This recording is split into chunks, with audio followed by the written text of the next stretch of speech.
The story behind the headlines. The National Broadcasting Company, in cooperation with the American Historical Association, presents Cesar Searchinger, foreign correspondent and author, in another informal analysis of the news. Mr. Searchinger retraces the line of cause and effect to help you in arriving at a fuller understanding of national and international affairs. Copies of these talks can be had by writing to the Columbia University Press, New York, or to the station to which you are listening, enclosing 10 cents in coin or stamps. Each series of 13 talks covering the contemporary history of 3 months may be had for $1. Mr. Searchinger's subject tonight is the third invasion of France. Mr. Searchinger. Good evening, everybody. One of the two most sensational news stories of the week was Premier Paul Reynaud's grave but courageous explanation of the French disaster at the River Meuse. It came at the end of 8 of the most terrible days in all history, during which Hitler's blitzkrieg on France swept on with apparently irresistible force. We are too close to these world-shaking events and too deeply engaged with our feelings to comprehend their full significance. But what may help us to understand is to refresh our memories of the recent past, for this is the third German invasion of France within 70 years. Viewing one aspect of these 70 years, namely the sensational shift of power on the European continent, it is possible to rationalize, if not fully explain, what has happened and is happening now. Before 1870, France, then a dictatorship under Napoleon III, was the leading military power in Europe.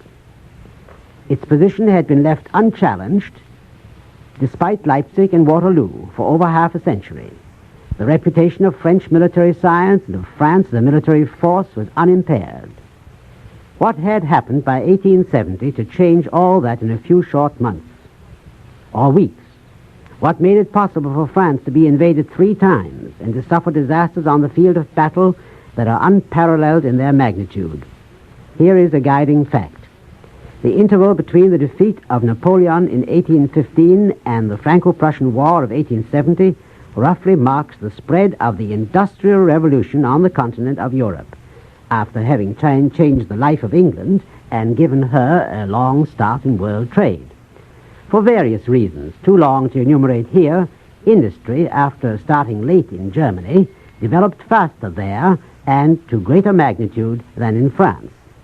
Again, for various reasons, the population of Germany grew by leaps and bounds, while that of France increased very slowly. At the same time, the militant nationalism which had made France so powerful after the French Revolution had spread to Germany, largely as the result of Napoleon's campaigns.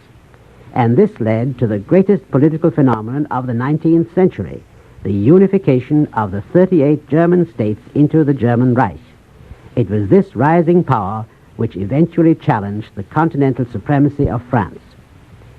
Now, there's a widespread belief that some traditional hatred existed between the Germans and the French. History does not bear this out. From the beginning of French ascendancy on the continent, about the middle of the 17th century, France's most frequent adversary was not Germany, but England. England was a member of virtually every coalition against France, from the League of Augsburg in 1688 to the Grand Alliance which defeated Napoleon at Waterloo. Hatred between France and Germany, or rather Prussia, did not develop until the days of another Napoleon, Napoleon III, who recognized the menace of a unified Germany but lacked the genius to deal with it. In 1864 and 1866, Bismarck, Prussia's Iron Chancellor, who was determined to create a powerful Germany under Prussia's leadership, fought 2 successful wars, one against Denmark and one against Austria.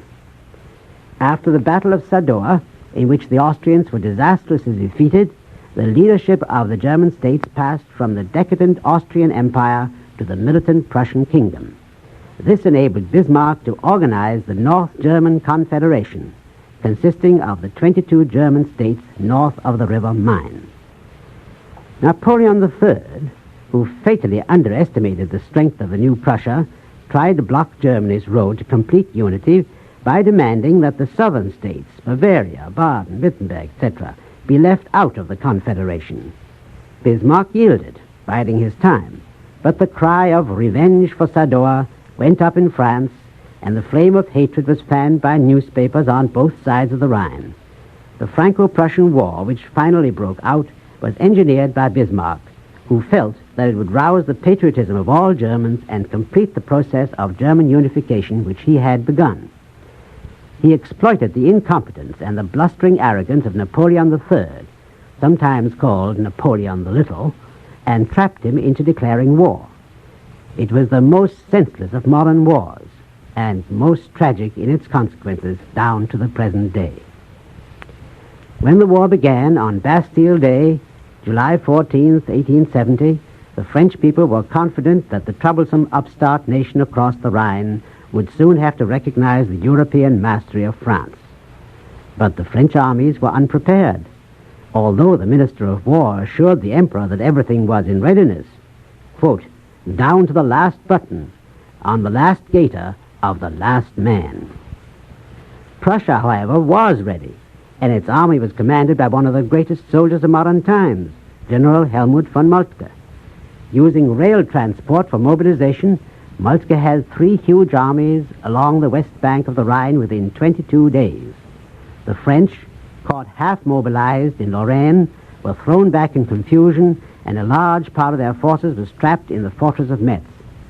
13 days later, the rest of the French field armies besieged in Sedan, an important town in the present war, surrendered to the Prussians, who took 104 prisoners, including the Emperor himself.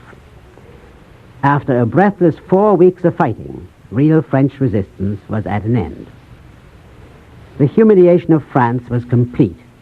Defeat was followed by internal revolt, and after a bitter struggle, France became a republic for the 3rd time, and this time not only a republic, but a real democracy. Her quick recovery and national regeneration was the wonder of the world.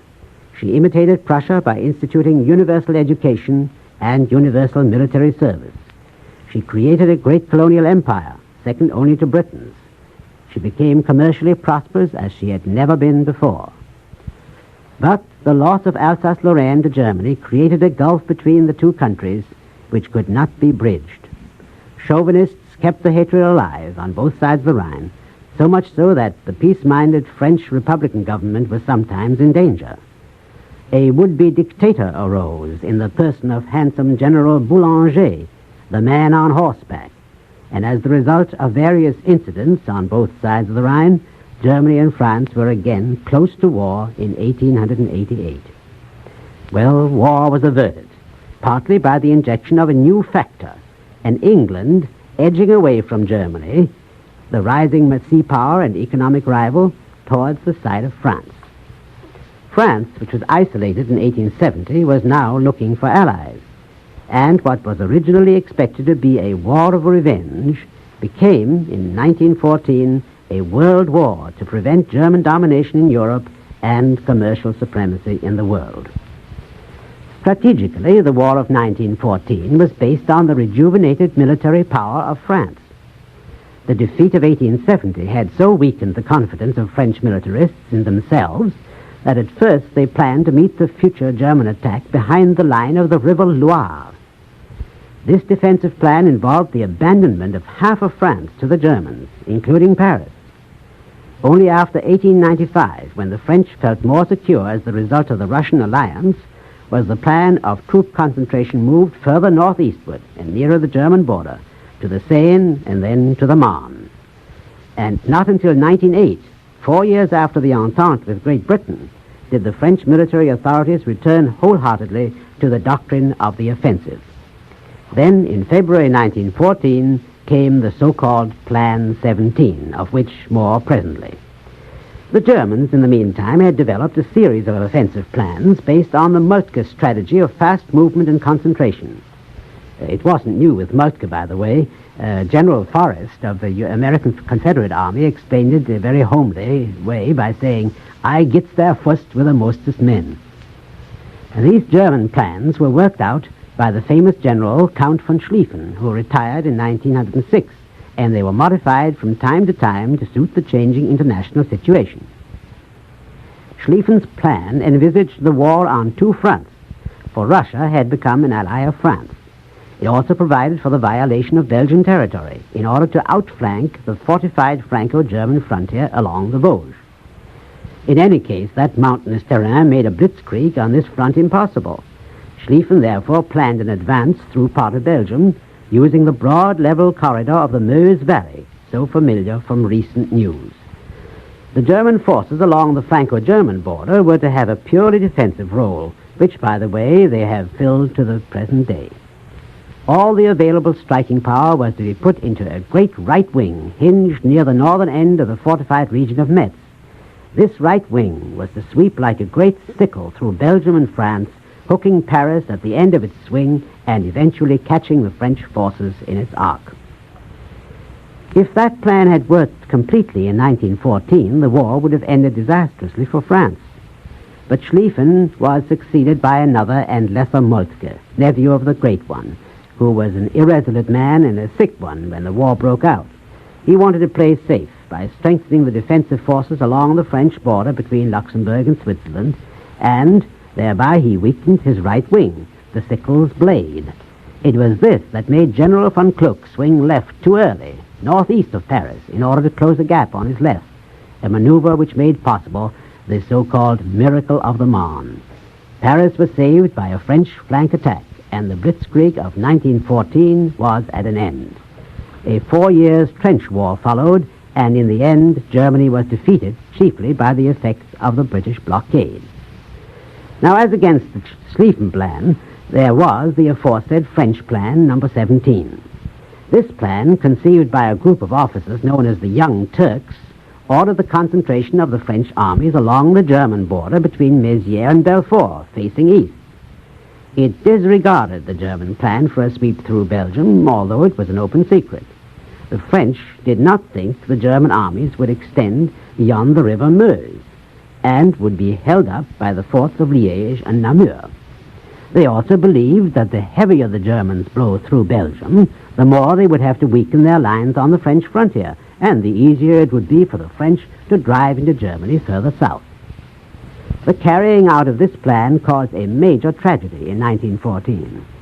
In the often forgotten Battle of the Frontiers, August 21 to 24, the French lost a vast number of men, including most of their irreplaceable young officers. Finally, they were forced to abandon their attack and rush westward to meet the German advance on Paris. The Germans, meantime, had battered their way past the Meuse forts, past Liège and Namur, using their 42-centimeter howitzers on wheels, the surprise weapon of 1914. And they had entered France near the very spot where they entered it again only 10 days ago. Today, in Hitler's war of revenge, though like 1914 it has a far wider meaning than revenge, the French army is again the mainstay of defense. And tragically enough, it has repeated some of the mistakes of 1914. Premier Reynaud, in his speech to the Senate, which I quoted before, said that the Meuse had been mistakenly considered as a serious obstacle to the enemy, and only inferior troops, thinly spread, were there to meet the German thrusts. And again the Germans had their surprise weapons, Stukas, or dive bombers, and armored tanks of enormous size. Says Monsieur Reynaud, the truth is that our classic conception of warfare has run counter to a new conception. Well, after 1914, France managed to adapt herself. She is making a superhuman effort to do so today. In 1914, she was saved by the miracle of the Marne. She is praying for another miracle to save her today. Good night. Thank you, Mr. Searchinger. Next Friday evening, Caesar Searchinger will be back with another story behind the headlines. This program has been a public service feature of the Red Network of the National Broadcasting Company and its associated stations, and came to you from the RCA Building, Radio City, New York.